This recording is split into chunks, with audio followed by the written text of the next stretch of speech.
नंतरची ऍक्टिव्हिटी अशी असणार आहे की मी कोणतेही वाक्य सांगेल, कुणाला पण सांगेल, येऊन आपलं वाक्य इंग्लिशमध्ये लिहून दाखवायचं बोर्डवरती. Yes sir, yes sir, yes sir. I like this activity.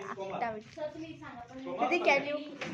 Sir ते वाज आहे की वॉज आहे मला ऐकून सांगा. वॉज म्हटलं तरी चालेल, वाज म्हटलं तरी चालेल, फक्त बाज म्हणून.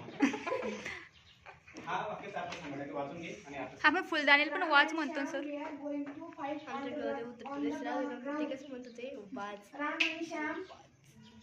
आणि श्याम मैदानावर लढणार होते पण काय तलवारी घरी सांगला. चल नेक्स्ट इज यार निकिता.